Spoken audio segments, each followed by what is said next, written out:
10 సంవత్సరాల్లో తెలంగాణ రాష్ట్ర ప్రభుత్వం యొక్క నిర్లక్ష్య వైఖరి వల్ల సుమారు 25,000 మంది విద్యార్థులు మొన్న జరిగినటువంటి సైనిక్ స్కూల్ అడ్మిషన్స్ కి ఎంట్రన్స్ రాసి రేపు మాకు రిజల్ట్ వచ్చిన తర్వాత అడ్మిషన్స్ వస్తాయని ఎదురు చూస్తున్నటువంటి సమయంలో ఆంధ్రప్రదేశ్ ప్రభుత్వం 10 సంవత్సరాలు ముగిసిపోయినందున తెలంగాణ విద్యార్థులంతా కూడా నాన్ లోకల్ కోటా అవుతారని ఒక సర్క్యులర్ ని కోరుకొండ సైనిక్ స్కూల్ నుంచి ప్రకటించడం జరిగింది.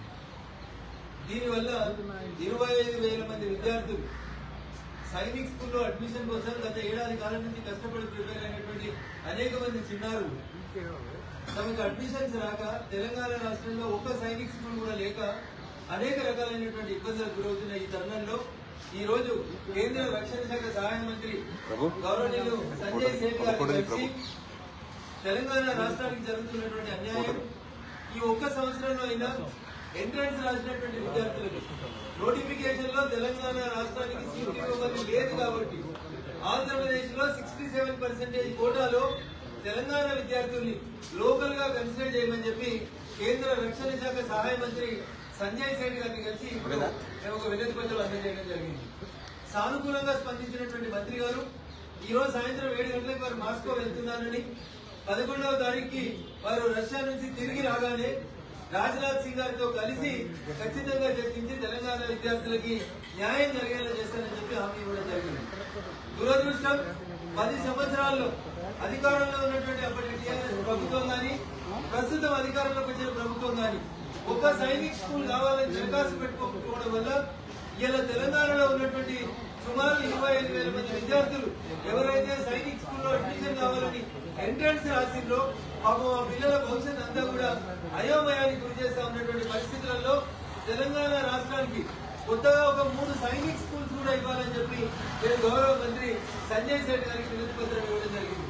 దీనిపైన కూడా సానుకూలంగా స్పందించినటువంటి మంత్రి గారు వెంటనే రేపటి నుంచి ఆన్లైన్ లోపల అప్లికేషన్ పెడితే ఖచ్చితంగా తెలంగాణ రాష్ట్రానికి సైనిక్ స్కూల్ కూడా మంజూరు చేస్తారని హామీ ఇచ్చినందుకు గౌరవ రక్షణ శాఖ మంత్రి సంజయ్ సింగ్ గారికి సహాయ మంత్రి గారికి నేను కృతజ్ఞతలు తెలియజేస్తా ఉన్నాను. రఘునందన్ ఎప్పటికీ మమ్మల్ని తిట్టాలని బాధపడేటువంటి మా టీఆర్ఎస్ మిత్రులకి ఒక మాట చెప్పదలుచుకున్నాను. 2017లో భారత ప్రభుత్వం నరేంద్ర మోడీ గారి నాయకత్వంలో తెలంగాణలో వరంగల్లో సైనిక్ స్కూల్ పెట్టుకోమని అప్పటి కేంద్ర విద్యాశాఖ రక్షణ శాఖ సహాయ మంత్రి శ్రీపాద నాయక్ గారు ఉత్తర్వులు ఇచ్చినారు. శ్రీపాద నాయక్ గారు 2017లో తెలంగాణకి ఒక సైనిక్ స్కూల్ వరంగల్ కి మంజూరు చేస్తే 2021లో పిసిసి అధ్యక్షుడి హోదాలో ఉత్తమ్ కుమార్ రెడ్డి గారు ఎంపీ నల్గొండ గారు పార్లమెంట్ లో ప్రశ్న అడిగితే మీ తెలంగాణ ప్రభుత్వం స్థలం ఇవ్వట్లేదు, సైనిక్ స్కూల్ పట్ల మీ తెలంగాణ ప్రభుత్వం ఆసక్తి చూపడం లేదని రాతపూర్వకంగా పార్లమెంట్ లో శ్రీపాద నాయక్ గారు రిప్లై ఇచ్చినారు. 2014 తెలంగాణ రాష్ట్రం ఏర్పాటైన నుంచి 2025 వరకు రాష్ట్ర ప్రభుత్వం చొరవ తీసుకోకపోవడం వల్ల తెలంగాణ రాష్ట్రానికి ఒక్క సైనిక్ స్కూల్ కూడా రాలేకపోయింది. దీనివల్ల అనేక మంది విద్యార్థులు నష్టపోతా ఉన్నారు. నిన్న మొన్న వచ్చినటువంటి సర్క్యులర్ వల్ల తెలంగాణ ప్రాంత విద్యార్థులకు అన్యాయం జరుగుతుందని నాకు తెలిసిన వెంటనే విద్యార్థులు వారి తల్లిదండ్రులు తీసుకుని ఈ రోజు వచ్చి రక్షణ శాఖ మంత్రి గారిని కలిసి చేయడం జరిగింది. నేను సూటిగా ఒకటే అడగదలుచుకున్న రాష్ట్ర ప్రభుత్వాన్ని 10 ఏళ్లు పాలించినటువంటి ప్రభుత్వం సైనిక్ స్కూల్ 2017లో మంజూరు అయితే 2023 డిసెంబర్లో గద్దె దిగేదాకా వాళ్ళు కనీసం దరఖాస్తు పెట్టి కేంద్రం మంజూరు చేసిన సైనిక్ స్కూల్ కనీసం స్థలం ఇవ్వలేదు. ఇప్పుడు వచ్చిన ప్రభుత్వానికి కూడా మీరు చేసేటువంటి అప్పీల్ 15 నెలలైంది.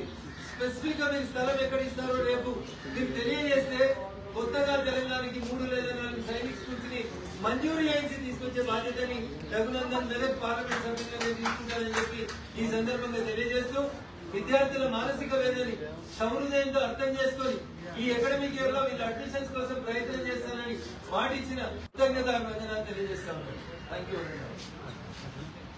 రాష్ట్రంలో ఆర్థిక పరిస్థితి అస్సలు బాగాలేదు.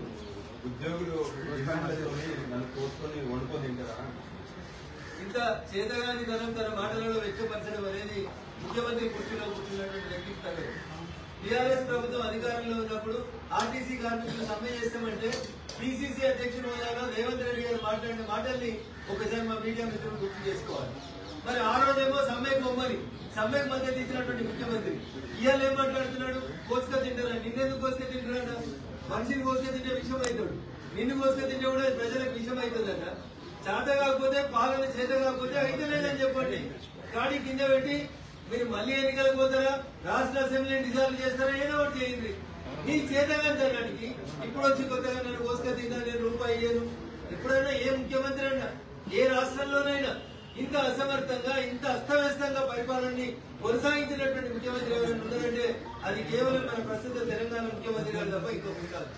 చదవకపోవడం ఏంటంటే ఏం చెప్పిండు, రాహుల్ గాంధీ గారిని తీసుకొచ్చి మీకు ఒకసారి గుర్తు చేయాలి. రాజు గారు ఇవన్నీ పథకాలు ప్రకటిస్తున్నారు కదా, పైసలు ఏడికెళ్ళి వస్తాయని చెప్పి మీలాంటి ఒక జర్నలిస్ట్ మిత్రుడు అడిగితే ఆ రోజు రాహుల్ గాంధీ గారు చెప్పినటువంటి మాట, కేసీఆర్ కుటుంబం 1,00,000 కోట్ల రూపాయలు అవినీతి చేసి తిన్నారు, అది కక్కిస్తాం, ఆ పైసల్ని తీసుకొచ్చి తెలంగాణ ప్రజలకు పంచుతాం. నేను 1 అవర్లో మీకు షేర్ చేస్తాను. ఆ ప్రెస్ కట్ ఇప్పుడు ఢిల్లీ ప్రెస్ క్లబ్ లో పెడతాను. రాహుల్ గాంధీ గారి నోట రేవంత్ రెడ్డి గారు ఎన్నికల ప్రచారంలో చెప్పించి మీరు చెప్పిన ఈ ఉచిత పథకాలకు డబ్బులు ఎక్కడ అడిగితే కేసీఆర్ కుటుంబం దగ్గర నుంచి 1,00,000 కోట్లు కక్కించి దాంతో పథకాలకు పైసలు ఇస్తా అన్నాడు. మీరు అధికారంలోకి వచ్చి 16 నెలల దగ్గరకు వచ్చింది. 16 నెలల నుంచి కేసీఆర్ దగ్గర నుంచి కనీసం 16 పైసలు గుంజినరా మీరు? కనీసం ఒక్కళ్ళని అరెస్ట్ చేసి జైల్లో పెట్టినరా? నిన్నడు మొన్న ఒక ఈఎన్సీ జైల్లో పెట్టిన తప్ప మీరు చేసింది ఏం లేదు. పరిపాలన చేతగాక తెలంగాణ సమాజం గుర్తించినట్టు తెలంగాణ నమ్మే పరిస్థితి లేదు.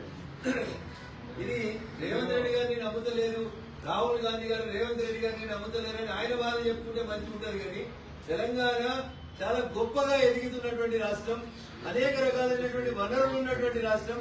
తెలంగాణలోని ప్రజలు నమ్ముతలేవు, లేదా బ్యాంకులు నమ్ముతలేవు. ఢిల్లీకి వస్తే ఈ చెప్పులు ఎత్తుకపోతాడు. ఇట్లాంటి భాష మాట్లాడడం అనేది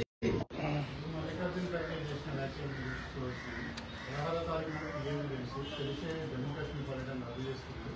కానీ టూరిస్టులను కాపాడంలో విఫలమైన తనను మాత్రం తాను కాపాడుతున్నాడని కామెంట్ చేసింది. కాంగ్రెస్ పార్టీ మొదటి నుంచి ఈ దేశ రక్షణ విషయంలో అనేక సార్లు పక్క దేశాలతో రాజీ అయ్యేటువంటి మాటలు మాట్లాడుతుంది, పాకిస్తాన్ కు అనుకూలంగా ఉండే మాటలు మాట్లాడుతుంది తప్ప ఈ దేశ ప్రజల హితం కోరేటట్టు పనిచేయలేదు. ఒకవేళ ఈ దేశ ఇంటెలిజెన్స్ కానీ డిఫెన్స్ కానీ ప్రధానమంత్రి గారు కానీ ఆ సమాచారం తెలిస్తే అందరికంటే ముందు దేశ భద్రత కోసం nation first party next individuals last అని కొట్లాడేటువంటి పార్టీలో పుట్టి పెరిగి ఎదిగినటువంటి ఇది దురదృష్టం. ఖర్గే గారు లాంటి ఒక సీనియర్ పొలిటీషియన్ అట్లా మాట్లాడడం అనేది కాంగ్రెస్ పార్టీ దిగజారుడడానికి నవ్వుతో నవ్వడం, నొసతో ఎక్కించడం కాంగ్రెస్ పార్టీకి అలవాటు. అఖిలపక్ష సమావేశంలో మీరు ఏం తీసుకున్నా సపోర్ట్ చేస్తామని మాట్లాడతారు. బయటకు వచ్చి ప్రెస్ మీట్ పెట్టి నరేంద్ర మోడీ గారికి 3 రోజుల ముందే తెలుసని ఎవరిని బదనాం చేద్దాం అనుకుంటున్నారు మీరు? నరేంద్ర మోడీ అంటే ఈ దేశ ప్రధానమంత్రి గారు.